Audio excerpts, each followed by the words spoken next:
Fala, mano, pivôs, beleza? Bom, bem-vindos a mais um vídeo aqui no meu canal. E bom, galera, hoje eu vim trazer pra vocês aqui uma dica bem rápida aqui para você que quer iniciar algum aplicativo junto com o seu computador, beleza? É bem fácil, é bem simples, beleza? Você vai precisar apenas do seu teclado e seu mouse e seu computador, é claro. Brincadeiras à parte, galera. Inicialmente você vai ter que apertar o Windows mais G mais R, desculpa, Windows mais R e vai copiar isso daqui que eu vou deixar aí na descrição, beleza? Olha, ele aqui todinho, ó. Eu vou copiar ele aqui todinho, ó. Tá aqui, beleza? Você vai lá, copia ele, cola aqui e vai dar um OK, beleza?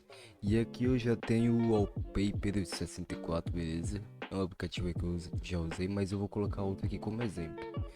Você simplesmente vai ter que você deixa essa aba aqui aberta, beleza?